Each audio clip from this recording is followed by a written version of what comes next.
Hello students, welcome to our YouTube channel. Myself Anita RG, assistant teacher in mathematics in We Challenge coaching classes Dharwad. Today we are discuss about some most important questions on mathematics related to Sainik exam 2026. ಹೀಗೆ ಮುಂಬರುವ ಸೈನಿಕ್ ಎಕ್ಸಾಮಿಗೋಸ್ಕರ ನಾವು ಕೆಲವೊಂದು important questions ಅನ್ನ ಈ ಒಂದು ವಿಡಿಯೋದಲ್ಲಿ ನಾವು discuss ಮಾಡೋಣ. ಪ್ರಿಯ ವಿದ್ಯಾರ್ಥಿಗಳೇ, ನಮ್ಮ ಒಂದು V challenge coaching classes Dharwad ಇಲ್ಲಿ ನಾವು ಸೈನಿಕ್ ನವೋದಯ ಕಿತ್ತೂರ್ RMS ಮುರಾರ್ಜಿ ಅಳಿಕೆ ವಸತಿ ಶಾಲೆಗಳ ಪರೀಕ್ಷಾ ಪೂರ್ವ ತರಬೇತಿ ಕೇಂದ್ರವನ್ನ ಆರಂಭಿಸಿದ್ದೇವೆ. 4 ಮತ್ತು 5ನೇ ತರಗತಿ CBSE ICSE ಸ್ಟೇಟ್ ಮಕ್ಕಳಿಗಾಗಿ ಕನ್ನಡ ಮತ್ತು ಆಂಗ್ಲ ಮಾಧ್ಯಮ ಎರಡೂ ಮೀಡಿಯಂ ನಲ್ಲಿ ನಾವು ಬೋಧನೆಯನ್ನ ಮಾಡ್ತೇವೆ. ನಮ್ಮ ಒಂದು ಇನ್ಸ್ಟಿಟ್ಯೂಟ್ ನಲ್ಲಿ ವಸತಿ ಸಹಿತ ಮತ್ತು ವಸತಿ ರಹಿತ ಎರಡೂ ಸೌಲಭ್ಯವನ್ನ ನೀವು ಪಡ್ಕೋಬಹುದು. ಹೆಚ್ಚಿನ ಮಾಹಿತಿಗಾಗಿ ಸ್ಕ್ರೀನ್ ಮೇಲೆ ಕಾಣ್ತಕ್ಕಂತ ನಂಬರ್ಗಳಿಗೆ ನೀವು ಕರೆ ಮಾಡಿ ಕೇಳಬಹುದು. ಸೊ ಹಾಗಾದ್ರೆ ಬನ್ನಿ ಮೊದಲನೇ ಕ್ವಶನ್ ಅನ್ನ ನೋಡೋಣ. ಏನಿದೆಪ್ಪ ಅಂದ್ರೆ, find the least number which when divided by 8, 9, 12 and 15 leaves a remainder 1 in each case. ಅಂದ್ರೆ 8, 9, 12 ಮತ್ತು 15ರಿಂದ ಭಾಗಿಸಿದರೆ ಪ್ರತಿಯೊಂದು ಸಂದರ್ಭದಲ್ಲಿ ಶೇಷ ಒಂದನ್ನು ಉಳಿಯುವಂತ ಅತ್ಯಂತ ಸಣ್ಣ ಸಂಖ್ಯೆಯನ್ನ ಕಂಡುಹಿಡಿಯಿರಿ ಅಂತ ಕ್ವಶನ್ ಇದೆ. ಸೊ ಇಲ್ಲಿ ನಾವು ಅಬ್ಸರ್ವ್ ಮಾಡ್ಬೇಕಾಗಿರೋದು ಏನಪ್ಪಾ ಅಂದ್ರೆ, ಸಣ್ಣ ಸಂಖ್ಯೆಯನ್ನ ಕಂಡುಹಿಡಿಯಿರಿ ಅಂತ ಇದೆ. The smallest number. So smallest number ಅನ್ನ ನಾವು ಕಂಡುಹಿಡಿಯಬೇಕು ಅಥವಾ ಲೀಸ್ಟ್ ನಂಬರ್ ಅಂತ ಕೂಡ ಕರಿತೀವಿ. ಸೊ ಈ ತರ ಕೊಟ್ಟಾಗ ನಾವು ಇಲ್ಲಿ ಏನನ್ನ ಕಂಡುಹಿಡಿಯಬೇಕು ಅನ್ನೋದನ್ನ ಫಸ್ಟ್ ತಿಳ್ಕೋಬೇಕು. ಸಣ್ಣ ಸಂಖ್ಯೆಯನ್ನ ಕಂಡುಹಿಡಿಯಿರಿ ಅಂದಾಗ ನಾವು ಮೊದಲು ಕೊಟ್ಟಿರ್ತಕ್ಕಂಥ ಸಂಖ್ಯೆಗಳಿಗೆ ಲಸ ಅಥವಾ LCM ಅನ್ನ ಫೈಂಡ್ ಮಾಡ್ಕೋಬೇಕು. 8, 9, 12, 15 ಈ ಸಂಖ್ಯೆಗಳಿಗೆ ಲಸವನ್ನ ಫಸ್ಟ್ ಕಂಡುಹಿಡಿಯೋಣ. ಮೊದಲನೇದಾಗಿ ನಾನು 2 ಮಗ್ಗಿ ತಗೋತೀನಿ. 2 4 8, 9 ಹೋಗಲ್ಲ, ಹಾಗೆ ಬರ್ಕೊಳ್ಳೋಣ. 2 6 12, 15 ಹೋಗಲ್ಲ, ಹಾಗೆ ಬರ್ಕೋತೀನಿ. ಮತ್ತೆ 2 ತಗೊಳ್ಳೋಣ. 2 2 9 ಹಾಗೆ, 2 3 15 ಹಾಗೆ. ಮತ್ತೆ 2 ತಗೊಳ್ರಿ. 2 1 9 ಹಾಗೆ ಬರ್ಕೋತೀನಿ, 3 ಹಾಗೆ ಬರ್ಕೋತೀನಿ, 15 ಹಾಗೆ. ನೆಕ್ಸ್ಟ್ ಮತ್ತೆ 3 ಮಗ್ಗಿ ತಗೋಣ. 1ಕ್ಕೆ 1, 3 3 9, 3 1 3 5 15. ಸೊ ಈಗ ಇದರದೆಲ್ಲ ಸಹ ಏನಾಗುತ್ತೆ ಅಂದ್ರೆ,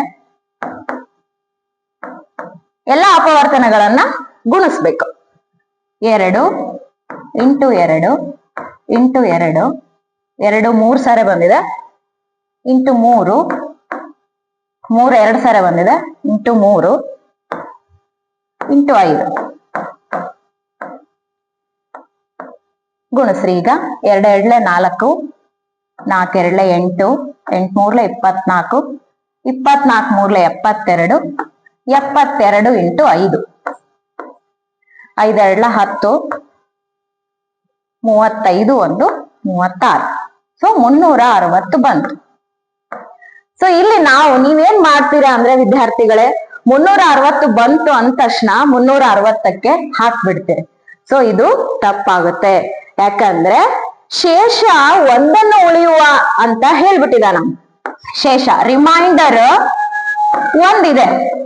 ಸೊ ಇದನ್ನ ಏನ್ ಮಾಡ್ಬೇಕು, ಇವಾಗ ಬಂದಿರ್ತಕ್ಕಂತ LCMಗೆ ಅದನ್ನ ಕೂಡಿಸ್ಬೇಕು. 360 ಪ್ಲಸ್ 1 ಇಸ್ ಈಕ್ವಲ್ ಟು 361. ಹಾಗಾದ್ರೆ ಭಾಗಿಸ್ಬೇಕಾಗಿರೋ ಸಂಖ್ಯೆ ಯಾವುದು? 361. ಸೊ ಈ 361 ನಾವು 8ರಿಂದ ಭಾಗಿಸಿದ್ರೆ ಶೇಷ 1 ಕೊಡುತ್ತೆ. 9ರಿಂದ ಭಾಗಿಸಿದ್ರು ಶೇಷ 1 ಉಳಿಯುತ್ತೆ. 12ರಿಂದ ಭಾಗಿಸಿದ್ರು ಶೇಷ 1 ಉಳಿಯುತ್ತೆ. 15ರಿಂದ ಭಾಗಿಸಿದ್ರು ಶೇಷ 1 ಉಳಿಯುತ್ತೆ. ಹಾಗಾದ್ರೆ ಆಪ್ಷನ್ ಸಿ ಕರೆಕ್ಟ್. ಓಕೆ, ಮುಂದಿನ ಪ್ರಶ್ನೆಗೆ ಹೋಗೋಣ.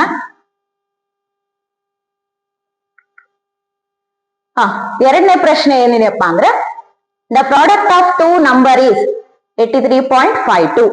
If one number is 1.6, then the other number is, ಎರಡು ಸಂಖ್ಯೆಗಳ ಗುಣಲಬ್ಧ 83.52 ಆದರೆ ಅದರಲ್ಲಿ ಒಂದು ಸಂಖ್ಯೆ 1.6 ಇದ್ದರೆ ಇನ್ನೊಂದು ಸಂಖ್ಯೆಯನ್ನ ಕಂಡುಹಿಡಿಯಿರಿ ಅಂತ ಇದೆ. ಇಲ್ಲಿ ನಾವು ಎರಡು ಸಂಖ್ಯೆಗಳ ಗುಣಲಬ್ಧ ಅಂದ ತಕ್ಷಣ, ಗುಣಲಬ್ಧ ಅಂದ್ರೆ ಏನು? ಗುಣಾಕಾರ ಮಾಡ್ಬೇಕು. ಪ್ರಾಡಕ್ಟ್ ಅಂದ್ರೆ ಏನು? ಗುಣಾಕಾರ ಮಾಡ್ಬೇಕು, ಮಲ್ಟಿಪ್ಲೈ ಮಾಡ್ಬೇಕು ಅಂತ ಅರ್ಥ. ಸೊ ಹಾಗಾದ್ರೆ ಎರಡು ಸಂಖ್ಯೆ, ಅದರಲ್ಲಿ ಒಂದು ಸಂಖ್ಯೆಯನ್ನ ಕೊಟ್ಟಿದ್ದಾನೆ 1.6, ಇನ್ನೊಂದು ಸಂಖ್ಯೆಯನ್ನ ಕಂಡುಹಿಡಿಬೇಕು. 1.6, ಇನ್ನೊಂದು ಸಂಖ್ಯೆ ಗೊತ್ತಿಲ್ವಲ್ಲ, ಸೊ ನಾನು y ಅಂತ ತಗೋತೀನಿ. ಸೊ ಅದರ ಗುಣಲಬ್ಧ ಎಷ್ಟು? 83.52. ಸೊ y ಅನ್ನ ಹೊರಗೆ ತೆಗೆಯೋಣ. 83.52 ಡಿವೈಡೆಡ್ ಬೈ 1.6 ಆಗುತ್ತೆ. ಇಂಟು ಇದ್ದಿದ್ದು RHS ಬಂದ್ರೆ ಡಿವೈಡ್ ಆಯ್ತು. ಸೊ ಈಗ ಇದನ್ನ ಭಾಗಾಕಾರ ವಿಧಾನ ಮಾಡ್ಬೋದು.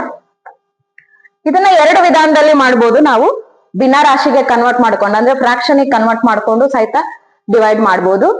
ಇಲ್ಲ ನಾವು ದಶಮಾಂಶ ಸಂಖ್ಯೆಗಳನ್ನೇ ಮಾಡ್ತೀವಿ ಅಂದ್ರೆ ಮಾಡ್ಬೋದು.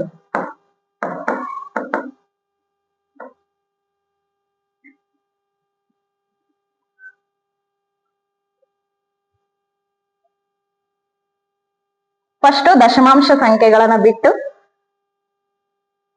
16 ಅಂತ ಬರ್ಕೋತೇನೆ ನಾನು. 16ರಿಂದ 83.8352 ಭಾಗಿಸೋಣ. ಬಂದ್ ಆದ್ಮೇಲೆ ದಶಮಾಂಶ ಬಿಂದುನ ನಾನು ಯಾವ ತರ ಇಡಬೇಕು ಅಂತ ನಿಮಗೆ ಹೇಳ್ಕೊಡ್ತೀನಿ. ಈಗ ನೋಡ್ರಿ, 16 ಮಗ್ಗಿ ಅಂತ ತಗೊಳ್ಳೋಣ. 16 5 80, 3 ಉಳಿತು. 5 ಕೆಳಕ್ ತಗೋತೀರಾ. 16 2 30, 5 ಉಳಿಯುತ್ತೆ. 2 ಕೆಳಕ್ ತಗೋತೀರಾ. ಸಾರಿ, 16 2 32,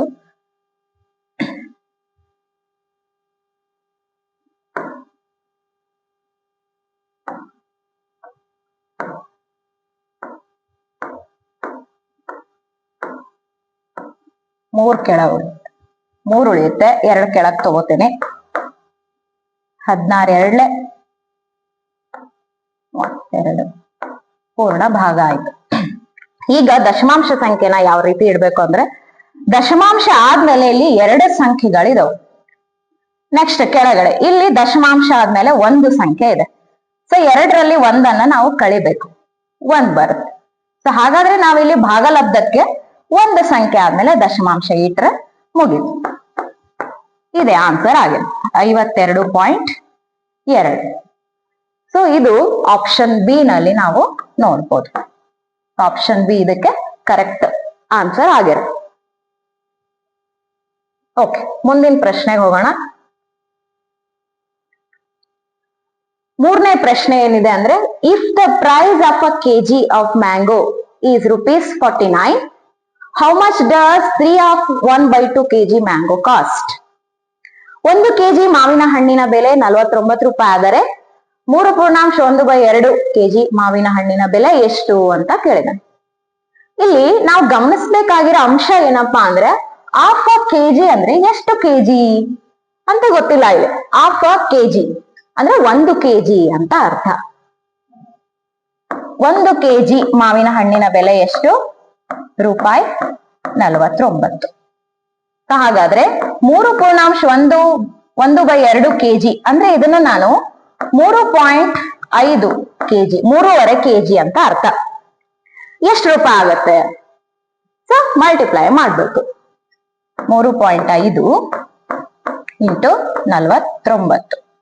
ಸೊ ಇದನ್ನ ನಾವು ಗುಣಿಸಿದ್ರೆ 49 ಇಂಟು 3.5, 45, 5 9 5 ಕ್ಯಾರಿ 5, 4 ಕ್ಯಾರಿ 5, 5 4 20, 4 24, 3 9 27, 3 4 12 2 14, 5 11, ಇಲ್ಲಿ 7 ಅಂತ 1. ಇಲ್ಲಿ ಒಂದು ಸಂಖ್ಯೆ ಆದ್ಮೇಲೆ ದಶಮಾಂಶ ಇರೋದ್ರಿಂದ ನಾವು ಆನ್ಸರ್ಗೆ ಒಂದು ಸಂಖ್ಯೆ ಆದ್ಮೇಲೆ ದಶಮಾಂಶನ ಕೊಡ್ಬೇಕು. ಸೊ ಹಾಗಾದ್ರೆ 171.5 ರೂಪಾಯಿ ಆಗುತ್ತೆ.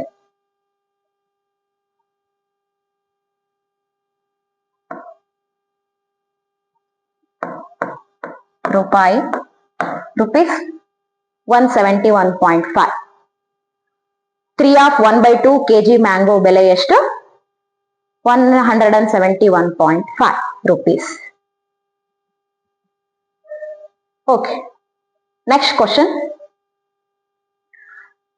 ಪ್ರಿಯ ವಿದ್ಯಾರ್ಥಿಗಳೇ, ಈ ವರ್ಷ ನಾವು ನಮ್ಮ ವಿ ಚಾಲೆಂಜ್ ಕೋಚಿಂಗ್ ಕ್ಲಾಸ್ ಅಲ್ಲಿ ಏನ್ ಮಾಡ್ತಾ ಇದೀವಪ್ಪ ಅಂದ್ರೆ 2026 ಅಂದ್ರೆ 2/4/2026 ನಾವು SSLC ಮಕ್ಕಳಿಗೆ ಸಮ್ಮರ್ ವೆಕೇಶನ್ ಕ್ಲಾಸಸ್ ಅನ್ನ ಸ್ಟಾರ್ಟ್ ಮಾಡ್ತಾ ಇದೀವಿ. ಯಾವ್ದೋ ಸಬ್ಜೆಕ್ಟ್ ಅಪ್ಪ ಅಂದ್ರೆ ಮ್ಯಾಥಮೆಟಿಕ್ಸ್, ಸೈನ್ಸ್ ಮತ್ತೆ ಇಂಗ್ಲಿಷ್. ಕನ್ನಡ ಮತ್ತೆ ಇಂಗ್ಲಿಷ್ ಮಾಧ್ಯಮದಲ್ಲಿ ಮಾತ್ರ ನಾವು ಬೋಧನೆಯನ್ನ ಮಾಡ್ಲಿಕ್ಕೆ ಇಷ್ಟಪಡ್ತಾ ಇದೀವಿ. ಹೆಚ್ಚಿನ ಮಾಹಿತಿಗಾಗಿ ಈ ನಂಬರ್ಗಳಿಗೆ ನೀವು ಕರೆ ಮಾಡಿ ರಿಜಿಸ್ಟರ್ ಅನ್ನ ಮಾಡ್ಕೋಬಹುದು. ಓಕೆ, ಮುಂದಿನ ಪ್ರಶ್ನೆ ನೋಡ್ರಿ, ಇಲ್ಲಿ ಸಿಂಪ್ಲಿಫೈ ಸಂಕ್ಷೇಪಿಸಿರಿ ಅಂತ ಇದೆ. ಸೊ ಪ್ರಿಯ ವಿದ್ಯಾರ್ಥಿಗಳೇ, ಈ ಒಂದು ಕ್ವಶನ್ ಅನ್ನ ನಾವು ಪ್ರತಿ ವರ್ಷ ನವೋದಯ, ಕಿತ್ತೂರ್ ಸೈನಿಕ್, ಮುರಾರ್ಜಿ ಎಲ್ಲಾ ಕಾಂಪಿಟೇಟಿವ್ ಎಕ್ಸಾಮ್ ಗಳಲ್ಲಿ ನೋಡ್ತಾನೆ ಇದ್ದೀವಿ. ಪ್ರತಿ ವರ್ಷ ಒಂದು ಕ್ವಶನ್ ಕಂಪಲ್ಸರಿ ಇರುತ್ತೆ. ಸೊ ಹಾಗಾಗಿ ಈ ಒಂದು ಪ್ರಶ್ನೆನ ನಾನು ಬಿಡಿಸ್ಲಿಕ್ಕೆ ಪ್ರಯತ್ನ ಪಡ್ತೇನೆ. ನೋಡ್ರಿ, ಸೊ ಫಸ್ಟ್ ಇಲ್ಲಿ ಬೋರ್ಡ್ ಮಾಸ್ ರೂಲ್ ಅನ್ನ ನಾವು ಅಪ್ಲೈ ಮಾಡ್ಲೇಬೇಕು. ಸೊ ಇಲ್ಲಿ ನೋಡ್ರಿ, ಬೋರ್ಡ್ ಮಾಸ್ ಪ್ರಕಾರ ನೋಡಿದ್ರೆ ನಾವು ಬ್ರಾಕೆಟ್ ಅನ್ನ ಫಸ್ಟ್ ತೆಗಿಬೇಕು ಅಂದ್ರೆ ಬ್ರಾಕೆಟ್ ಅಲ್ಲಿ ನೋಡ್ರಿ 4 ಮತ್ತು 3 ಎರಡೂ ಸಂಖ್ಯೆಗಳಿಗೆ ಬಾರ್ ಎಳೆದಿದ್ದಾರೆ, ಮೇಲೆ ಅಡ್ಡಗೆರೆ ಇದೆ. ಸೊ ಅಡ್ಡಗೆರೆ ಎಳೆತಿರ್ತಕ್ಕಂಥ ನಂಬರ್ನ ನಾವು ಫಸ್ಟ್ ಸಿಂಪ್ಲಿಫೈ ಮಾಡ್ಬೇಕು. ಸೊ ಹಾಗಾದ್ರೆ ಉಳಿದಿರ್ತಕ್ಕಂಥ ಸಂಖ್ಯೆಗಳನ್ನ ನಾನು ಹಾಗೆ ಬರ್ಕೋತೀನಿ. 37 - 23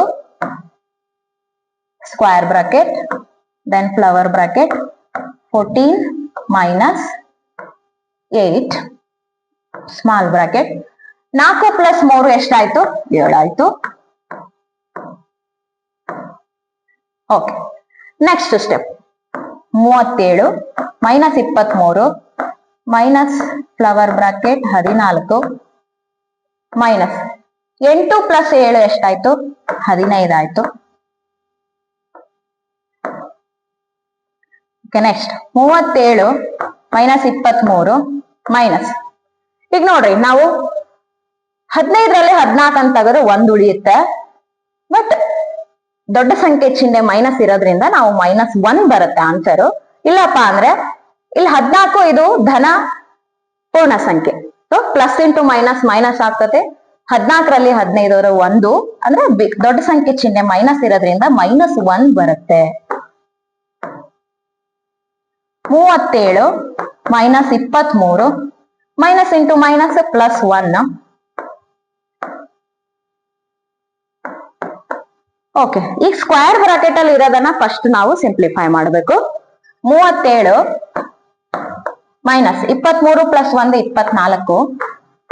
37ರಲ್ಲಿ 24 ಹೋದ್ರೆ 13 ಉಳಿಯುತ್ತೆ. ಸೊ ಹಾಗಾದ್ರೆ ಆನ್ಸರ್ ಯಾವುದು? ಆಪ್ಷನ್ ಎ ನಲ್ಲಿ ಇದೆ. ಸೊ ಇದು ನಿಮಗೆ ಅರ್ಥ ಆಯ್ತು ಅನ್ಕೋತೇನೆ. ಮುಂದಿನ ಪ್ರಶ್ನೆ ಹೋಗೋಣ.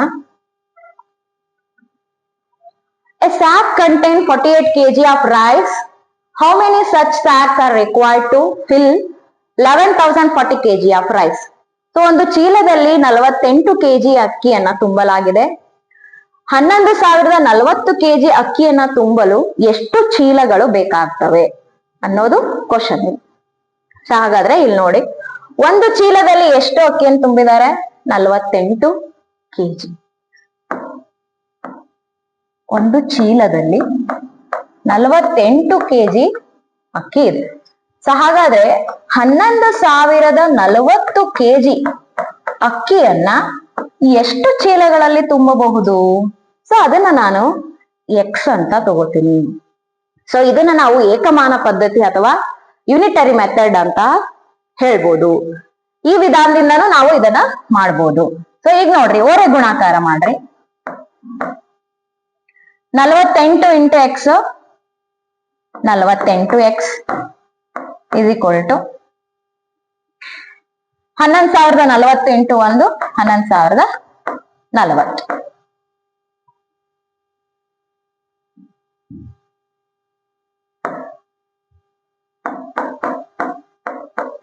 ಓಕೆ, ಎಕ್ಸ್ ವ್ಯಾಲ್ಯೂನ ಹೊರಗೆ ತೆಗಿಯೋಣ. 11,040 ಇದು ಇಂಟು ಇದ್ರೆ ಈ ಕಡೆ ಬಂದ್ರೆ ಏನಾಯ್ತು, ಡಿವೈಡ್ ಆಯ್ತು. ಡಿವೈಡ್ 48. ಸೊ ಈಗ 11,040 48ರಿಂದ ಭಾಗಿಸೋಣ.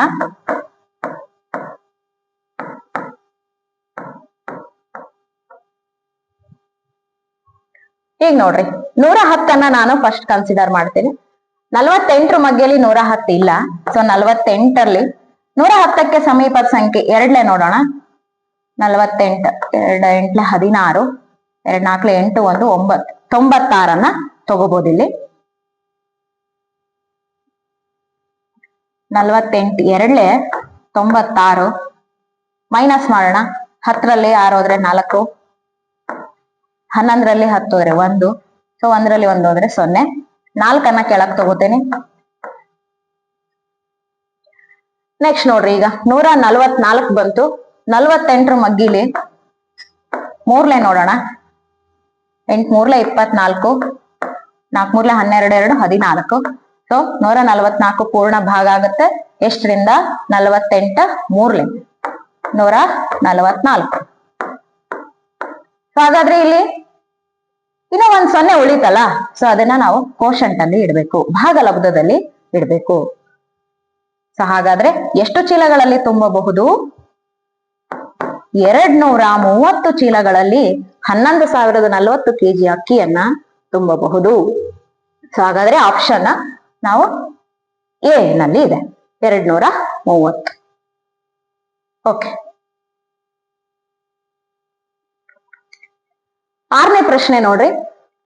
Find the diagonal of a rectangular blackboard whose length is 16 meter and breadth is 12 meter.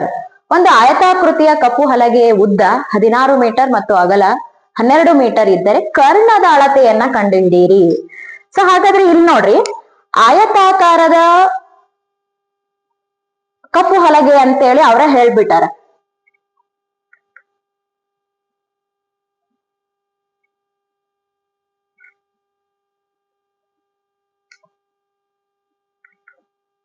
Okay, ಈಗ ನೋಡ್ರಿ, ಕಪ್ಪು ಹಲಗೆ ಯಾವ ಆಕೃತಿಯಲ್ಲಿದೆ? ಆಯತಾಕೃತಿಯಲ್ಲಿ ಇದೆ. ಸೊ ಇದರ ಕರ್ಣ ಈ ರೀತಿ ತಗೋಬಹುದು ನಾವು. Okay, breadth, length, diagonal. So ಉದ್ದ, ಅಗಲ ಮತ್ತು ಕರ್ಣ. ಸೊ ಈ ಒಂದು ಉದ್ದ ಎಷ್ಟು ಕೊಟ್ಟಿದ್ದಾನೆ? 16 ಮೀಟರ್ ಕೊಟ್ಟಿದ್ದಾನೆ. ಅಗಲ 12 ಮೀಟರ್ ಕೊಟ್ಟಿದ್ದಾರೆ. ಸೊ ಈ ತರ ಇದ್ದಾಗ ನಾವು ಕರ್ಣದ ಅಳತೆಯನ್ನ ಕಂಡುಹಿಡಿಬೇಕು ಅಂದ್ರೆ ಪೈಥಾಗೋರಸ್ ಪ್ರಮೇಯವನ್ನ ನಾವು ಇಲ್ಲಿ ಹಾಕ್ಬೇಕು. ಹಾಗಾದ್ರೆ ಪೈಥಾಗೋರಸ್ ಪ್ರಮೇಯ ಏನ್ ಹೇಳುತ್ತಪ್ಪ ಅಂದ್ರೆ, diagonal square is equal to squares of length and breadth, sum of the squares of length and breadth, ಅಥವಾ ಕರ್ಣದ ವರ್ಗವು ಉದ್ದ ಮತ್ತು ಅಗಲದ ವರ್ಗಗಳ ಮೊತ್ತಕ್ಕೆ ಸಮನಾಗಿರುತ್ತೆ. ಹಾಗಾದ್ರೆ ಯಾವ ತರ ಬರ್ಕೋಬಹುದು ಅಂದ್ರೆ, D square is equal to length square plus breadth square. ಇವೆರಡು ಲೆಂತ್ ಮತ್ತು ಬ್ರೆಡ್ತ್ ಅವ್ರನ್ನ ಸ್ಕ್ವೇರ್ ತೆಗೆದು ಕೂಡಿಸ್ಬೇಕು. ಸೊ ಹಾಗಾದ್ರೆ ಮಾಡೋಣ. 16ರ ಸ್ಕ್ವೇರ್, 16ರ ವರ್ಗ, ಬ್ರೆಡ್ತ್ ಎಷ್ಟಿದೆ? 12, 12ರ ವರ್ಗ 12 ಸ್ಕ್ವೇರ್. 16ರ ವರ್ಗ ಏನಾಗುತ್ತೆ? 256 ಪ್ಲಸ್ 12ರ ವರ್ಗ 144. ಎರಡನ್ನೂ ಕೂಡಿಸಿದ್ರೆ ಎಷ್ಟಾಯ್ತು? 400 ಆಯ್ತು. ಸೊ ಇಲ್ಲಿ ಡಿ ಸ್ಕ್ವೇರ್ ಇದೆ. ಡಿ ಅನ್ನ ತೆಗೆದ್ರೆ ಸ್ಕ್ವೇರ್ ರೂಟ್ ಆಫ್ 400 ಆಗುತ್ತೆ. ಸೊ 400ರ ವರ್ಗಮೂಲ ಎಷ್ಟು? 20 ಮೀಟರ್. ಆಪ್ಷನ್ ಯಾವ್ದ್ರಲ್ಲಿದೆ? ಆಪ್ಷನ್ ಬಿ ನಲ್ಲಿ ಇದೆ. ಸೊ ಕರ್ಣದ ಅಳತೆ 20 ಮೀಟರ್. ಈ ತರ ನಾವು ಮಾಡಬಹುದು.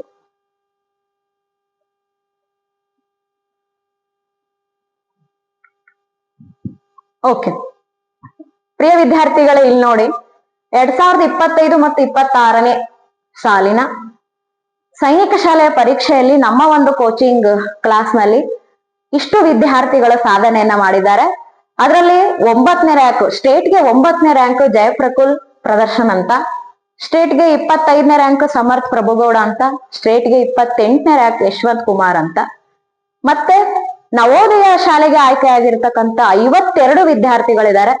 ಅದರಲ್ಲಿ ಅತಿ ಹೆಚ್ಚು ಅಂಕ ಪಡೆದಕ್ಕಂತನು ರುದ್ರಗೌಡ ಅಂತ ಹೇಳಿ. ಆಮೇಲೆ ಮತ್ತೆ ಅದೇ ರೀತಿಯಾಗಿ ಕಿತ್ತೂರು ಸೈನಿಕ ವಸತಿ ಶಾಲೆಗೂ ಸಹಿತ ನಮ್ಮ ಒಂದು 15 ವಿದ್ಯಾರ್ಥಿನಿಯರು ಸಾಧನೆಯನ್ನ ಮಾಡಿದ್ದಾರೆ. ಈ ಒಂದು ಇವರ ಸಾಧನೆಯನ್ನ ಹೇಳಲಿಕ್ಕೆ ನನಗೆ ತುಂಬಾ ಹೆಮ್ಮೆ ಅನ್ಸುತ್ತೆ. ಓಕೆ, ಮುಂದಿನ ಪ್ರಶ್ನೆಗೆ ಹೋಗೋಣ. ಮುಂದಿನ ಪ್ರಶ್ನೆ ನೋಡ್ರಿ ವಿದ್ಯಾರ್ಥಿಗಳೇ, 2 lines AB and CD intersect each other at O. If angle AOC is 60 degree, find the value of angle COB. AB ಮತ್ತೆ CD ಎಂಬ 2 ರೇಖೆಗಳು ಪರಸ್ಪರ O ನಲ್ಲಿ ಛೇದಿಸುತ್ತವೆ. ಕೋನ AOC ಕೋನ 60 ಡಿಗ್ರಿ ಕೊಟ್ಟಿದ್ದಾರೆ. COB ಕೋನವನ್ನ ಕಂಡುಹಿಡಿಯಿರಿ ಅಂತ ಹೇಳಿದ್ದಾರೆ. ಸೊ ಇಲ್ಲಿ COB ಕೋನ ಕಂಡುಹಿಡಿಯಿರಿ ಅಂತ ಅಂದ್ರೆ ನಮಗ್ ಗೊತ್ತಿಲ್ವಲ್ಲ, ಸೊ ಅದನ್ನ ನಾವು X ಅಂತ ತಗೋತೀನಿ, X ಡಿಗ್ರಿ. ಸೊ ಇದನ್ನ ಯಾವ ರೀತಿ ಸಾಲ್ವ್ ಮಾಡ್ಬೇಕು ಅಂದ್ರೆ, AB ಅನ್ನೋದು ಒಂದು ಸರಳ ಕೋನ ಅಂತ ತಿಳ್ಕೊಂಡ್ರೆ, ಸರಳ ಕೋನ ಯಾವಾಗ್ಲೂ 180 ಡಿಗ್ರಿ ಇರುತ್ತೆ, ಸ್ಟ್ರೈಟ್ ಆಂಗಲ್. ಸೊ ಹಾಗಾದ್ರೆ ಇಲ್ಲಿ ಸರಳ ಕೋನ ಯಾವ್ದಾದ್ ಬರುತ್ತೆ? AOC plus COB. ಸರಳ ಕೋನ AB is equal to angle AOC plus angle COB is equal to 180 degree ಸರಳ ಕೋನ ಆದ್ರಿಂದ. ಸೊ ಈಗ AOC 60 ಡಿಗ್ರಿ ಅವ್ರು ಕೊಟ್ಬಿಟ್ಟಾರೆ, ಹಾಕೋಣ. COB ನ ನಾನು X ಅಂತ ತಗೊಂಡಿದ್ದೀನಿ, is equal to 180. X ಅನ್ನ ಹೊರ ತೆಗೀರಿ, 180, 60 ಈ ಕಡೆ ಬಂದ್ರೆ -60 ಆಯ್ತು. So X is equal to 180ರಲ್ಲಿ 60 ಹೋದ್ರೆ 120 ಡಿಗ್ರಿ. ಸೊ ಹಾಗಾದ್ರೆ therefore angle COB is equal to 120 degree. So option A ನಲ್ಲಿ ಇದೆ.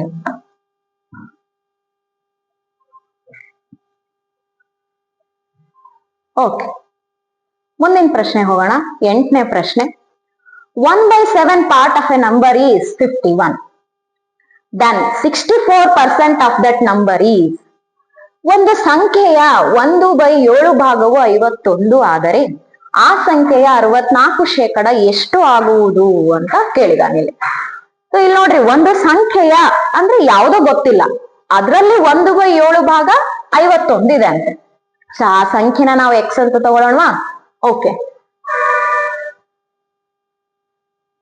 1/7 into X is equal to 51 ಅಂತ ಅವ್ರು ಹೇಳಿದ್ದಾರೆ.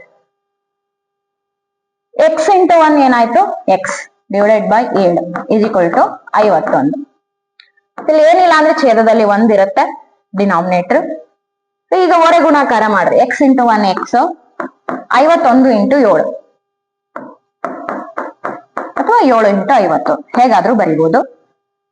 ಭಾಗ ಗುಣಾಕಾರ ಮಾಡಿದ್ರೆ 7 1 7, 7 5 35, 357 ಬಂತು. ಇಲ್ಲಿ ಬಹಳಷ್ಟು ವಿದ್ಯಾರ್ಥಿಗಳು ಮಾಡ್ತಕ್ಕಂಥ ತಪ್ಪು ಏನಪ್ಪಾ ಅಂದ್ರೆ, X ವ್ಯಾಲ್ಯೂ ಬಂದ ತಕ್ಷಣ ಅಂದ್ರೆ ಆ ಸಂಖ್ಯೆ ಬಂತು ಅಂದ ತಕ್ಷಣ ಆಪ್ಷನ್ ಡಿ ನೋಡಿ ಹಾಕ್ಬಿಡ್ತೀರ. ಸೊ ಈ ಒಂದು ತಪ್ಪನ್ನ ನೀವು ಮಾಡ್ಬೇಡ್ರಿ, ಯಾಕಂದ್ರೆ ಅಲ್ಲಿನೂ ಕ್ವಶನ್ ಪೂರ್ಣ ಆಗಿಲ್ಲ. ಆ ಸಂಖ್ಯೆಯನ್ನ ಕಂಡಿಡಿದ್ವಿ ನಾವು. ಈಗ ಅದರಲ್ಲಿ 64% ಎಷ್ಟು ಆಗುವುದು ಅಂತ ಕೇಳಿದಾರೆ. ಸೊ ಇನ್ನು ಮಾಡ್ಬೇಕಿದ್ನ. ಸೊ ಈ ಸಂಖ್ಯೆ 64% ಎಷ್ಟಾಗುತ್ತೆ? ಸೊ ಶೇಕಡವನ್ನ ನಾವು ಯಾವಾಗ್ಲೂ 100ಕ್ಕೆ ಮಾಡ್ತೀವಿ. So 64 divided by 100 into 357. ಇಲ್ಲಿ ನಾವು 64 ಡಿವೈಡ್ ಬೈ 100 ಅಂದ್ರೆ ಇದನ್ನ ದಶಮಾಂಶಕ್ಕೆ ಮಾಡ್ಕೊಳ್ಳೋಣ. ಏನಾಗುತ್ತೆ? 2 0 ಇರೋದ್ರಿಂದ 2 ಸಂಖ್ಯೆ ಆದ್ಮೇಲೆ ನಾವು ದಶಮಾಂಶ ಬಿಂದುನ ಕೊಡ್ಬೇಕು. 0.64 ಆಯ್ತು ಇಂಟು 357. ಇದನ್ನ ಗುಣಾಕಾರ ಮಾಡೋಣ. 357 ಇಂಟು 0.64. 4 7 28, 2 ಕ್ಯಾರಿ 8, 4 5 22, 22, 4 3 12, 2 14. ನೆಕ್ಸ್ಟ್ 7 6 7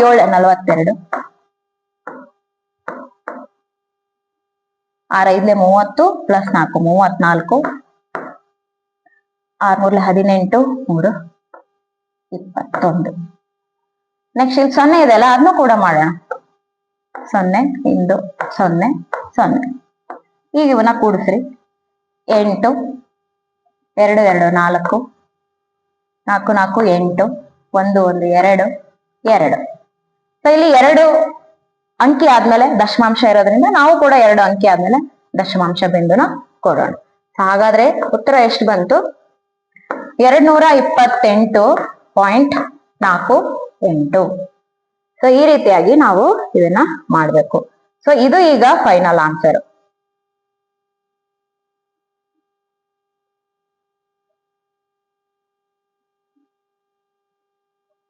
ಓಕೆ, ಮುಂದಿನ ಪ್ರಶ್ನೆ ಹೋಗ್ತೇನೆ.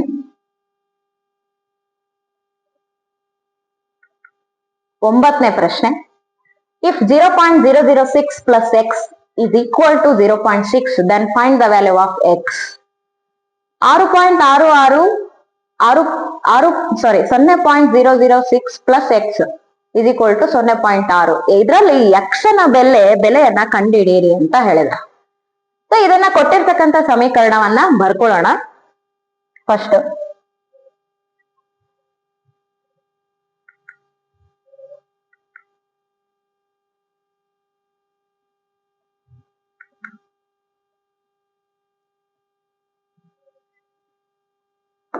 Okay 0.66 0.006 plus X is equal to 0.6. So ಈಗ ಇದನ್ನಲ್ಲಿ ಎಕ್ಸ್ ನ ಬೆಲೆಯನ್ನ ಹೊರಗೆ ತೆಗೆಯೋಣ. ಎಕ್ಸ್ ನ ಬೆಲೆಯನ್ನ ಕಂಡುಹಿಡಿಬೇಕಲ್ವಾ, ಅದಕ್ಕೆ. ಸೊ 0.6. ಸೊ ಇದು ಈ ಕಡೆ ಪ್ಲಸ್ ಇದ್ದು ಆರ್ ಎಚ್ ಎಸ್ ಬಂದ್ರೆ ಮೈನಸ್ ಆಗುತ್ತೆ. 0.006. ಸೊ ಈಗ ಇದನ್ನ ವ್ಯವಕಲನ ಮಾಡೋಣ. 0.6 0.006. ಸೊ ಇಲ್ಲಿ ಮೇಲ್ಗಡೆ 2 ಸಂಖ್ಯೆ ಇಲ್ಲ, ನಾವು 0 ಬರ್ಕೋಬಹುದು. ಮೈನಸ್ ಮಾಡ್ರಿ. ದಶಮಾಂಶ ಸಂಖ್ಯೆಗಳನ್ನ ವ್ಯವಕಲನ ಇಲ್ಲಿ ಸ್ಥಾನ ಬೆಲೆಗೆ ಅನುಗುಣವಾಗಿನೇ ಮಾಡ್ಬೇಕು, ಇಲ್ಲ ಅಂದ್ರೆ ತಪ್ಪಾಗುತ್ತೆ. 0ಯಲ್ಲಿ 6 ಹೋಗಲ್ಲ, ದಸ್ಕ ತಗೋತೇನೆ. 10ರಲ್ಲಿ 6 ಹೋದ್ರೆ 4, ಮತ್ತೆ 10ರಲ್ಲಿ 1 ಹೋದ್ರೆ 9, 6ರಲ್ಲಿ 1 ಹೋದ್ರೆ 5. ದಶಮಾಂಶ ಬಿಂದುಗೆ ದಶಮಾಂಶ ಇಲ್ಲಿ 0. ಸೊ 0.594 ಬಂತು. ಸೊ 0.594. ಹಾಗಾದ್ರೆ ಎಕ್ಸ್ ನ ಬೆಲೆ ಎಷ್ಟು? 0.594. ಆಪ್ಷನ್ ಬಿ ನಲ್ಲಿ ನಾವು ನೋಡ್ಬೋದು. ಓಕೆ, ನೆಕ್ಸ್ಟ್ ಪ್ರಶ್ನೆಗೆ ಹೋಗ್ತೀನಿ ವಿದ್ಯಾರ್ಥಿಗಳೇ. 10ನೇ ಪ್ರಶ್ನೆ. If the area of a land is 6500 meter square and its length is 130 meter, then find its perimeter. So ಇಲ್ಲಿ ನೋಡಿ, ಒಂದು ನೆಲದ ವಿಸ್ತೀರ್ಣ 6500 ಮೀಟರ್ ಸ್ಕ್ವೇರ್ ಇದೆ. ಅದರ ಉದ್ದ 130 ಮೀಟರ್ ಆದರೆ ಅದರ ಸುತ್ತಳತೆಯನ್ನ ಕಂಡುಹಿಡಿಯಿರಿ. ಸೊ ಆ ನೆಲದ ವಿಸ್ತೀರ್ಣವನ್ನ ಕೊಟ್ಟಿದ್ದಾನೆ, ಉದ್ದನ ಕೊಟ್ಟಿದ್ದಾನೆ. ಫಸ್ಟ್ ಇಲ್ಲಿ ನಮಗೆ ಬೇಕಾಗಿರೋ ಅಂಶ ಯಾವ್ದಪ್ಪ ಅಂದ್ರೆ ಅಗಲ. ಸೊ ಬ್ರೆಡ್ತ್ ಅನ್ನ ಫಸ್ಟ್ ಫೈಂಡ್ ಮಾಡ್ಕೊಂಡ್ರೆ ನಮಗೆ ಪೆರಿಮೀಟರ್ ಅನ್ನ ನಾವು ಈಸಿಯಾಗಿ ಮಾಡಬಹುದು, ಸುತ್ತಳತೆಯನ್ನ ಈಸಿಯಾಗಿ ಕಂಡುಹಿಡಿಬಹುದು. ಹಾಗಾದ್ರೆ ಈಗ ನಮಗೆ ವಿಸ್ತೀರ್ಣದ ಸೂತ್ರವನ್ನ ಹಾಕಿ ಅಗಲವನ್ನ ಕಂಡುಹಿಡಿಯೋಣ. ಸೊ ವಿಸ್ತೀರ್ಣದ ಆಯತದ ವಿಸ್ತೀರ್ಣ ಅಂದ್ರೆ ಸೂತ್ರ ಏನಾಗುತ್ತೆ? ವಿಸ್ತೀರ್ಣ ಏನು? ಉದ್ದ ಇಂಟು ಅಗಲ, ಲೆಂತ್ ಇಂಟು ಬ್ರೆಡ್ತ್. ಸೊ ಇಲ್ಲಿ ನೋಡ್ರಿ, ವಿಸ್ತೀರ್ಣವನ್ನ ಆಲ್ರೆಡಿ ಅವ್ನು ಕೊಟ್ಬಿಟ್ಟಾನೆ, 6500 ಅಂತ ಹೇಳಿ. ಲೆಂತ್ 130 ಇದೆ, ಇಂಟು ಬ್ರೆಡ್ತ್ ಹಾಗೆ ಬರ್ಕೋತೀನಿ. ಬ್ರೆಡ್ತ್ ಅನ್ನ ಕಂಡುಹಿಡಿಬೇಕು, ಅಗಲವನ್ನ ಕಂಡುಹಿಡಿಬೇಕು. ಸೊ ಅಗಲ ನಾವು ಹೊರ ತೆಗೆದ್ರೆ 6500 ಡಿವೈಡ್ 130 ಆಯ್ತು. 0 0 ತೆಗೆದ್ಬಿಡೋಣ. 13 ಒಂದ್ಲೆ 13 5ಲೆ 65. ಇಲ್ಲೊಂದ್ 0 ಉಳಿತಲ್ಲ, ಅದನ್ನ ಹಂಗೆ ಇಟ್ಬಿಡ್ರಿ. B = 50 ಮೀಟರ್ ಬಂತು. ಸೊ ಈಗ ಅಗಲ ಗೊತ್ತಾಯ್ತು. ಸೊ ಈಗ ಸುತ್ತಳತೆ ಸೂತ್ರ ನಮಗೆ ತುಂಬಾ ಇಂಪಾರ್ಟೆಂಟ್. ನೋಡಿ, ಏರಿಯಾ ಅಂಡ್ ಪೆರಿಮೀಟರ್, ವಿಸ್ತೀರ್ಣ ಮತ್ತು ಸುತ್ತಳತೆ, ಈ ಒಂದು ಲೆಸನ್ ಅಲ್ಲಿ ನಮಗೆ ಸೂತ್ರಗಳು ತುಂಬಾ ಇಂಪಾರ್ಟೆಂಟ್ ಆಗ್ತವೆ. ಯಾವಾಗ್ಲೂ ಸೂತ್ರ ನೆನಪಿದ್ರೆ ಮಾತ್ರ ಈ ಒಂದು ಲೆಕ್ಕಗಳನ್ನ ನಾವು ಮಾಡಬಹುದು. ಸೊ ಹಾಗಾದ್ರೆ ಸುತ್ತಳತೆ ಸೂತ್ರ ಏನಾಗ್ತದೆ?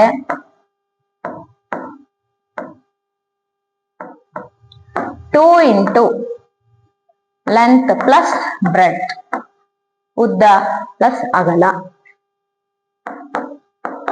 ಇಲ್ಲಿ ನೋಡಿ, 2 ಇಂಟು ಉದ್ದ ಎಷ್ಟು ಕೊಟ್ಟಿದ್ದಾರೆ? 130 ಪ್ಲಸ್ ಅಗಲ ಎಷ್ಟಿದೆ? 50.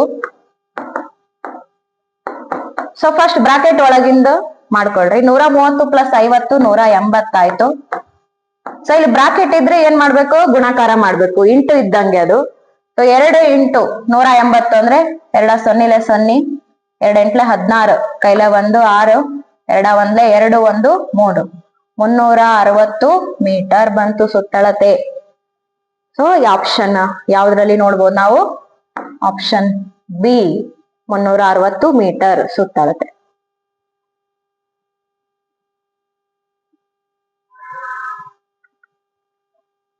ಓಕೆ ವಿದ್ಯಾರ್ಥಿಗಳೇ, ಇಷ್ಟೊತ್ತು ತನಕ ನೀವು ನನ್ನ ವಿಡಿಯೋವನ್ನ ನೋಡಿದ್ದಕ್ಕೆ ತುಂಬಾ ಧನ್ಯವಾದಗಳು. ಈ ಒಂದು ವಿಡಿಯೋ ನಿಮಗೆ ಇಷ್ಟವಾಗಿದ್ದಲ್ಲಿ ಸಬ್ಸ್ಕ್ರೈಬ್ ಮಾಡ್ಕೊಳ್ಳೋದನ್ನ ದಯವಿಟ್ಟು ಮರಿಬೇಡ್ರಿ. ಅದರ ಪಕ್ಕದಲ್ಲಿರೋ ಬೆಲ್ ಐಕನ್ ಅನ್ನ ಕ್ಲಿಕ್ ಮಾಡಿ. ನಿಮಗೆ ಏನಾದ್ರೂ ಹೆಚ್ಚಿನ ಮಾಹಿತಿ ಬೇಕಾದ್ರೆ ವಾಟ್ಸಪ್ ಕೂಡ ನೀವು ಕರೆ ಮಾಡಿ ನಮಗೆ ಕೇಳ್ಬೋದು. ಆ ಒಂದು ಸಂಖ್ಯೆಗಳು ಇಲ್ಲಿದ್ದಾವೆ. ಧನ್ಯವಾದಗಳು.